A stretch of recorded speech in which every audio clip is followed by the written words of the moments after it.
Alright guys, this is the AWK210 from Ready Made RC frame. Strix, of course, is the name on it. It's a pretty tight build for me. That's an RE1 from brainfbv.com with a barometer. Those guys are really great. This is a different one than the one that fried, and I soldered it up the same way, no issues. So they are working on the one that fried, and they're going to get it back to me, which is freaking awesome.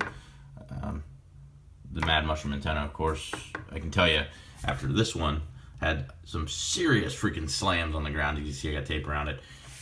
These things are durable. Fox Ear camera, the 200 milliwatt Cricket VTX, Lemon RX, 7-channel in there. I run Spectrum. I gotta tape the arms up yet, but I'm gonna do that after I tune it. I don't know. It looks really good. It's a super tight build for me. I've never built one that tight. As you can see, there is the other one. Let's get a good comparison here. That's my Voodoo quad. The Voodoo quad's coming apart. We've got some pretty big issues with the Voodoo quad. I landed it in some water. Didn't wreck it. Landed it in the water. And I lost my OSD. I'm still getting video pass through on the B rotor, which is pretty cool. So it can still be flown, but it doesn't. It's just something's not quite right with it since I got it wet. The camera works fine. VTX works fine. Just the flight controller had some issues. ESCs work fine.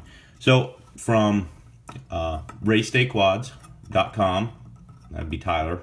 I got a Shriek style frame, which is their freestyle frame, which would be perfect replacement for this. Everything you see here, well, the motors, I guess just the motors really. Yeah, pretty much just the motors and the receiver are going to jump onto, which is another Lemon RX, are going to jump onto the Shriek style frame. So we'll be running the F60 2200 kVs, which would be fun. Be a 5-inch prop again. Tyler's got me about convinced to go with a Connex system. We'll see how that works on that. Maybe I'll upgrade the AWK210 to the Connex HD system. So we will see. I might have a camera up for sale and a couple video transmitters. This thing was fun. I'm actually going to keep it together, kind of. It's just going to hang on the wall with no components, just a clean frame. Hopefully it'll look good. So that's the game plan for now. But as it stands, the 210 is going up in the air today. I've got to go into the shop there and grab my laptop and program it, since I didn't bring that home, and see how it does. And I'm assuming it's just in the programming, but I do have the transmitter or the receiver bound to my Spectrum remote 8-channel, but motors will not arm. It says right in there, manual, my OSD. The OSD is working. I got all that going. And the OSD on this thing, again, is freaking awesome. It is like night and day from the B rotor. And that's just in you know, technical program stuff. This thing should be a blast to fly. I am going to be running the barometer. Tyler picks on me about that. But I got to run the barometer because I'm used to flying it that way. And I have a hard time landing without the barometer. When I lost the barometer in this is when I landed in the water. I'm not saying that's the only reason. I mean, I landed in the water. But the barometer helps me out a lot on my, you know, to see where I'm at. And I'm, you know, used to flying with the barometer, so I'm going to continue flying with the barometer. You know, and I like the horizontal lines and everything else. So I'll be putting that on this. Like I said, I took a look through his Connex HD setup, and I do have the HD goggles, so it'll work just perfect with it. And you know, we're gonna give it a shot. I can tell you, this Fox Ear camera and this Fox Ear camera, this one's a true HS1177. This is not V2 or V3, and that thing rocks. Took a while to get the picture perfect, or at least perfect to me, but it was definitely worth it, taking the time to do that last night. Speaking of last night, I did get the V3 True D going, and I had them on for a little over 20 minutes. I didn't have any issues with it. It works really good. We'll see how it does today. I flew it with it the other day with the Voodoo Quad, and it worked really good. I also have a Team Black Sheep